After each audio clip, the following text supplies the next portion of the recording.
Hello guys, this is Mayor Tita Gwen. Ayan. Good morning, magandang araw, magandang hapon, magandang buhay sa inyong lahat. So, ayan, mayroon na naman akong i-share sa inyo na pangyayari or ganap-ganap about sa kay Bunso Migs Molino doon sa awarding ng Maharlika Pilipinong Award. So, ayun nga ay nagkita sila doon ni Sir Leo Ortiz, yung CEO or may-ari, founder ng Beauty Vault. And ayun, nagkagulatan nagkagulatan silang dalawa nung makita at marinig ni Sir Leo Ortiz na andon si Bunso Migs Molino. Kasi kung maalala nyo po dati sa mga vlog nila ni Mahal, sorry to mention, pero yun po ay yun po talaga yung nangyari, di ba? Na dati may pinopromote na product si Bunso Migs Molino, which is yun nga ang Beauty Vault. So, dati na palang model endorser si Migs Molino ng Beauty Vault, which is pagmamay-ari iyon ni Sir Leo Ortiz. At ayun, na nagkita sila doon sa Okada. So, kung may mga nakita kayong mga videos, na parang close na close si Sir Leo Ortiz tsaka si Bunso Migs Molino. Kasi nagulat silang dalawa na pinagtagpo sila doon sa Okada. So, isa yan sa mga magandang pangyayari sa career at sa karera sa ating Bunso Migs Molino. Kasi nami-met niya yung mga dating boss or diba, or mga dating product na kanyang pinopromote. Alam niyo yun, yung hindi expected yun na magkita sila doon.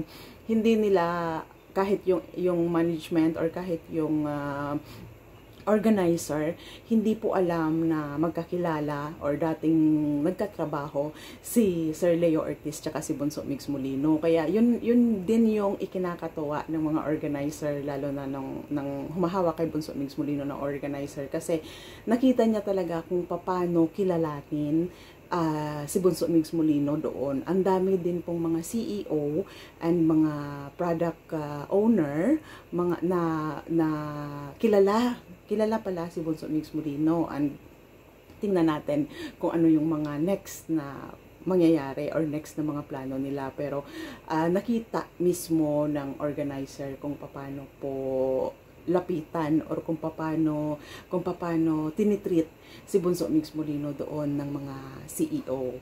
So, isa yan sa nakakatuwang balita at nakakatuwang pangyayari sa buhay ni Bunso, kasi mas lalo na po siyang napalapit, mas lalo po siyang nakikilala, mas lalong dumadami yung mga taong matagal na pala siyang kilala. Kaya nga lang, di ba, medyo talagang dati is hindi na e-expose si Bunso Migs Molino kasi nga sa mga pangyayari, di ba? Kaya yun ang nakakatuwa ngayon, kasi mas open at mas nare-reach out na ng lahat ang isang Migs Molino, at yun ang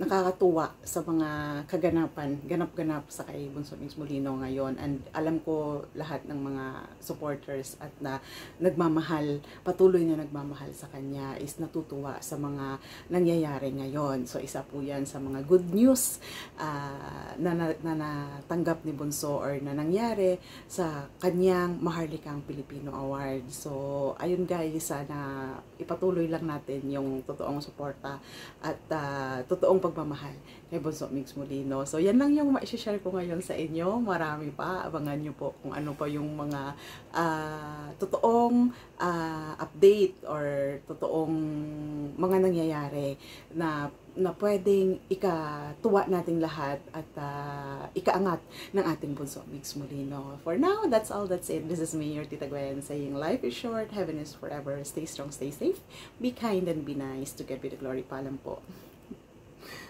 Vlogger, actor, CEO of Glemo Sense, Migs Molino. Once again, Migs Molino is the recipient of the Emerging Personality in Entrepreneurship and Digital Media. Philanthropist, vlogger, actor, CEO of Glemo Sense, Migs Molino.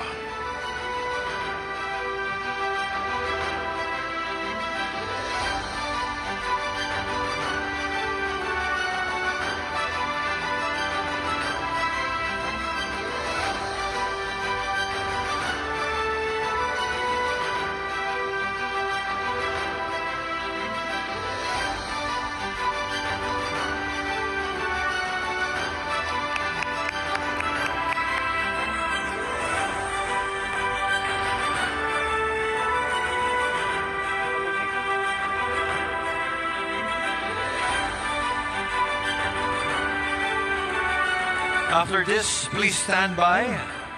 Dalia Yamaguchi.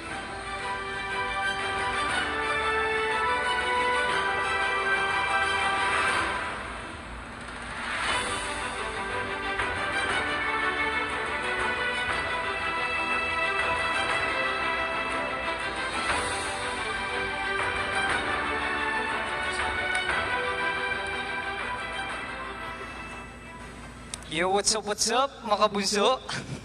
De, una-una po, nagpapasalamat po ako syempre sa Panginoon sa biyaya na binigay niya sa araw-araw ng aking pamumuhay. And of course, gusto ko rin po magpasalamat sa bumubuo po ng Maharlikang Filipino Awards. Thank you, Ma'am Benilyn Amigo Molina, ayan, na makasama po ako at ma-recognize po bilang isang kasama po dito sa inyong awards. At maraming salamat din po sa lahat ng mga kabunsuan.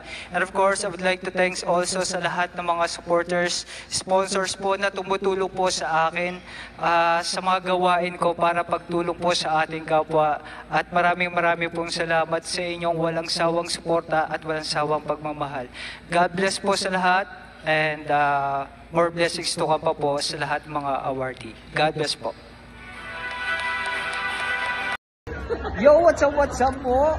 Migs Molino supporters, si 60tas Team USA, kay Mami Cherry Alas, Shaco Ford, Luis Abarlo, Perlatan, Edna Cabular, CK Ragasa, and kay Ma'am Rebecca Layog. Ayan, shoutout po. Kabilaan pa yung Ayan, maraming salamat mga titas po. Ayan, sa inyong suporta at pagmamahal. God bless sa atin lahat mga bunso. And of course, shoutout po kay Founder Linlin Alceso, Team Glemo Mix OFW, solid supporters, and shoutout po kay Ma'am Nida Martin. Ayan, Ma'am, maraming salamat po, Team Glemo Mix OFW, solid supporters, sa inyong patuloy na suporta at syempre sa inyong pagmamahal. And of course, shoutout po kay Emilia Iligan and Ellen Montefar, sponsor for 3 tickets for Maharlika. Ayan, thank you so much, Ma'am Ellen Montefar. Ayan. Excuse. And shoutout po kay Noe Helen, Jessica, sino siya? Jessica Bincula.